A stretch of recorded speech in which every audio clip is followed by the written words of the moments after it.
Bendiciones y bienvenido a tu canal Jesús es el Camino. Quien te habla, la hermana María Isabel, te doy las gracias por unirte conmigo en este proyecto de Estudiando la Biblia. Y en esta ocasión continuaremos con el libro de los jueces.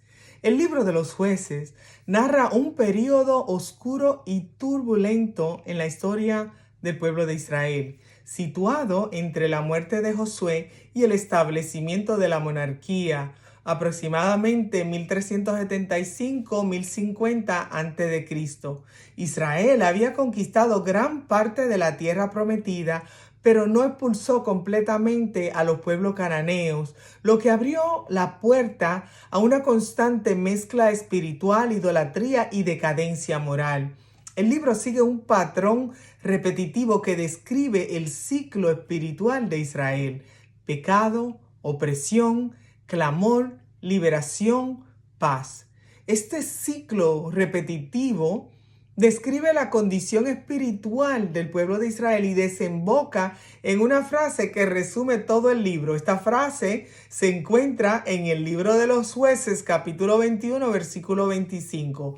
En aquellos días no había rey en Israel y cada uno hacía lo que mejor le parecía. Este libro revela la necesidad profunda de un rey justo y eterno, algo que solo se cumpliría en nuestro Señor Jesucristo.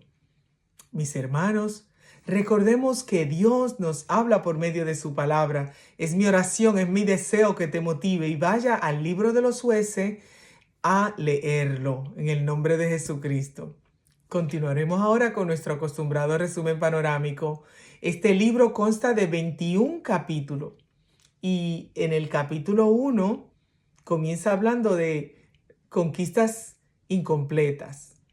Tras la muerte de Josué, la tribu de Israel continúa la conquista de Canaán y aunque ellos tuvieron varias victorias, no expulsaron por completo a los cananeos que Dios había ordenado eliminar o destruir. Muchas tribus inclusive permitieron que aquellos habitantes paganos permanecieran con ellos en la tierra y además los sometieron a tributo. Estas conquistas incompletas preparan el camino para la futura idolatría y los constantes problemas espirituales del pueblo de Israel. Y continuamos con el capítulo 2. Aquí un ángel del Señor reprende a Israel por no destruir la idolatría en Canaán.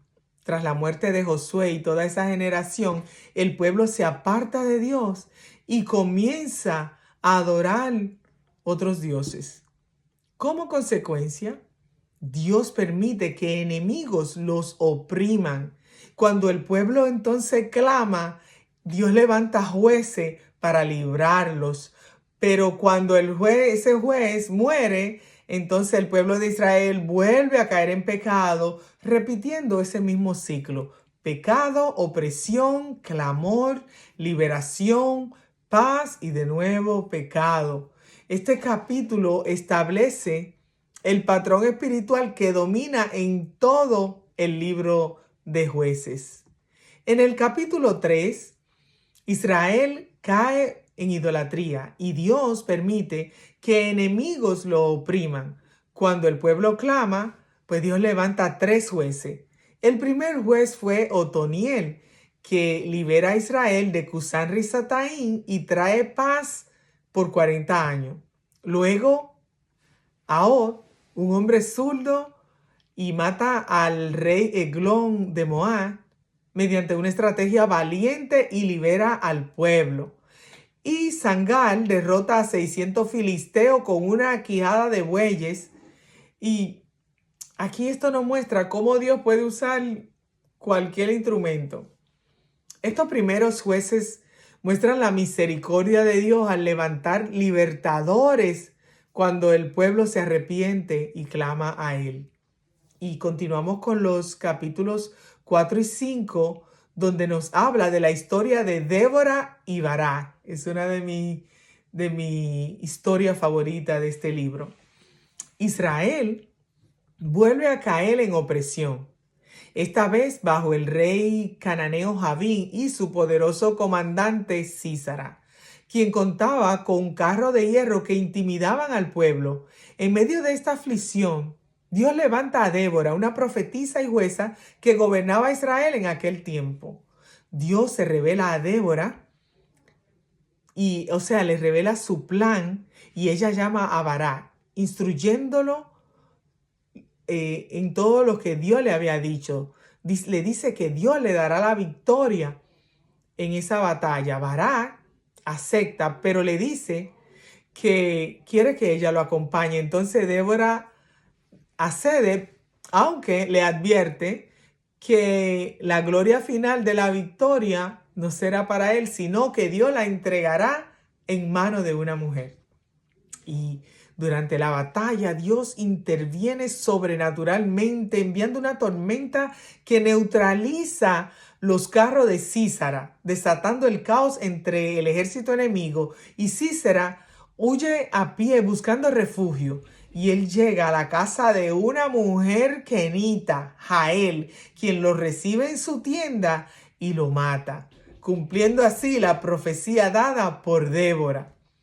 Y el capítulo 5 es un capítulo de victoria, donde Débora y Barak alaban a Dios por su intervención poderosa y celebran que Dios levantó líderes y fortaleció al pueblo para pelear en esa batalla. Tras esta liberación, pues el pueblo de Israel disfruta 40 años de paz, mostrando una vez más la fidelidad de Dios a pesar de la inconstancia de su pueblo.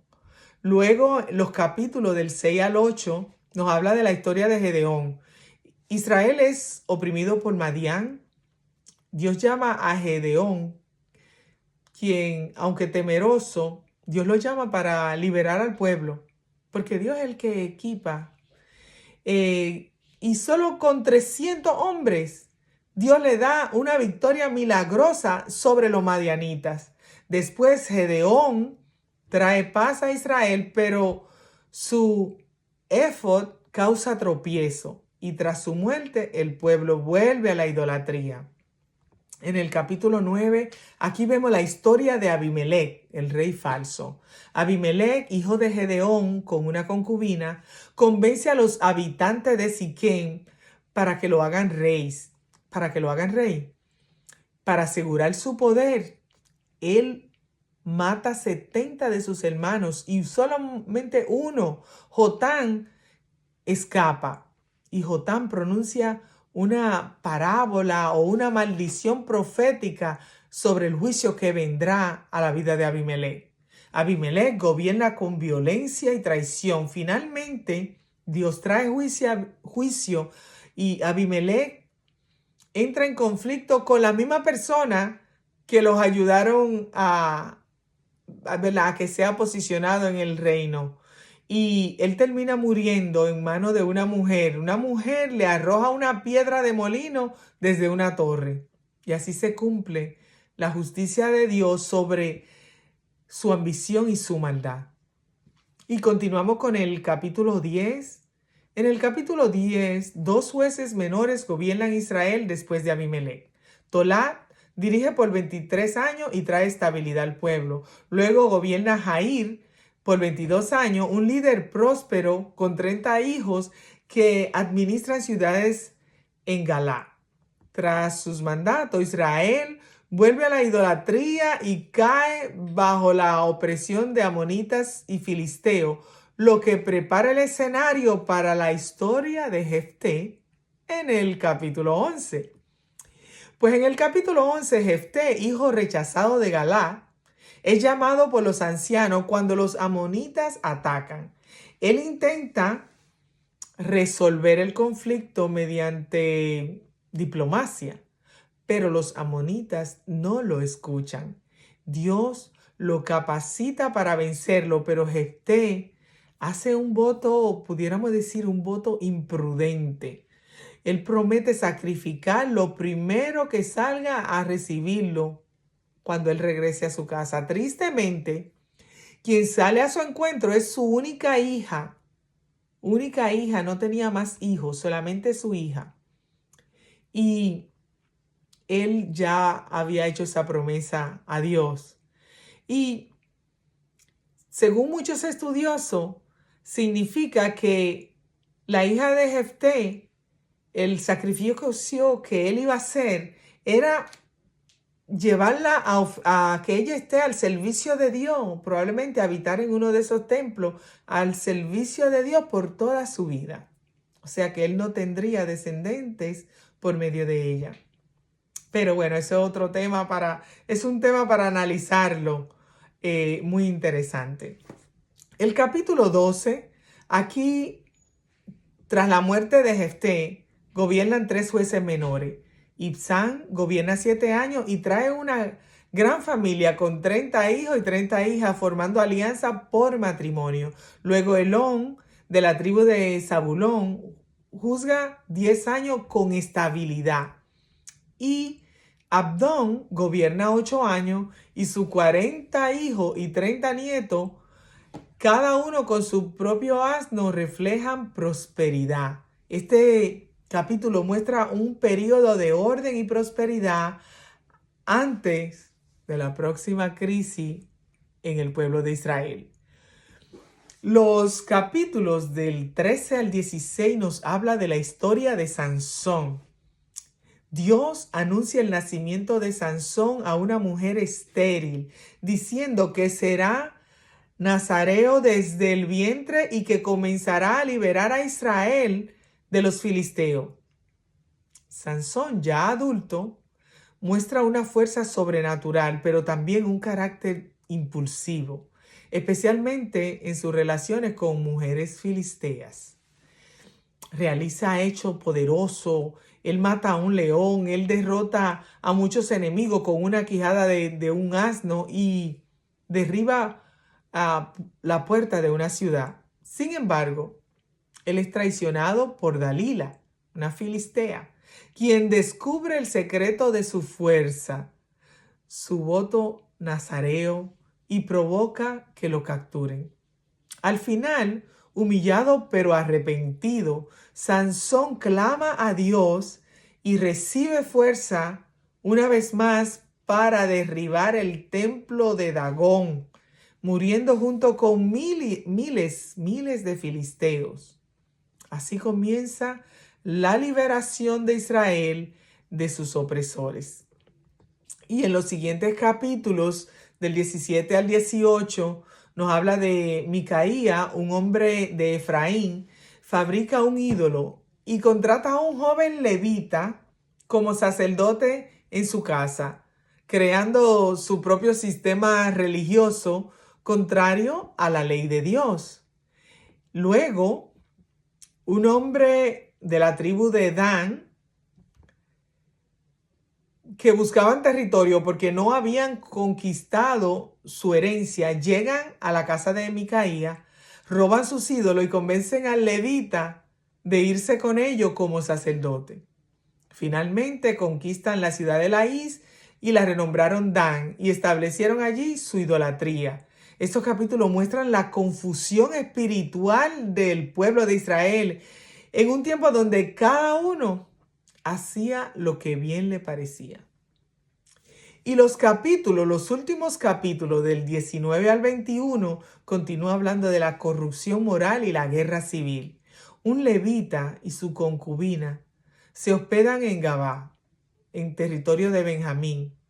Y si leemos detalladamente estos capítulos, vemos que ese levita salió de la casa del padre de la concubina y luego llegó a esa casa, o sea, le ofrecieron hospedaje en esa casa y en el territorio de Benjamín. Y ellos se quedaron durante la noche. Entonces vinieron hombres perversos de la ciudad y el levita le entregó su mujer, le entregó la concubina a los hombres malos y ellos la violaron durante toda la noche. Y al otro día en la mañana, él la encontró muerta en la puerta. Entonces, el levita corta su cuerpo en parte y las envía por todo Israel como denuncia del crimen.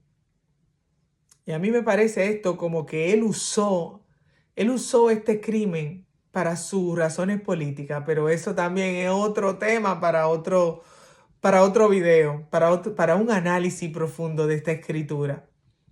Bueno, entonces todas las tribus se reúnen indignadas y exigen que Benjamín entregue a los culpables, pero Benjamín se niega. Y esto provoca una guerra civil donde mueren decenas de miles. Finalmente, Benjamín queda casi exterminada, con solo 600 hombres sobrevivientes. Para preservar la tribu, Israel, por decisiones apresuradas y juramentos impulsivos, una vez más, toma medidas extremas para conseguir esposa para esos hombres. Y el libro termina mostrando la profunda descomposición moral del pueblo de Israel y la famosa frase: en aquellos días no había rey en Israel y cada uno hacía lo que bien le parecía. Santo es Dios. Mis hermanos, el libro de Jueces es un espejo de la condición humana sin Dios. Corazones inconstantes, liderazgo insuficiente, ciclo de pecado sin fin y una nación que hacía lo que bien le parecía. En Jueces vemos un pueblo que no puede sostenerse por sí mismo. Ellos necesitaban un rey justo que gobernara sus corazones. Jueces nos prepara para anhelar un Salvador mayor. Jesús, el verdadero juez, el verdadero rey y el único que puede romper nuestro ciclo y traer paz eterna. El Espíritu del Señor está sobre mí para poner en libertad a los oprimidos, dijo Jesús en Lucas 4:18. Mis hermanos, que Dios le bendiga grandemente. Gracias por acompañarme en este estudio. Nos vemos en nuestro próximo video. Que la paz de Cristo esté contigo siempre.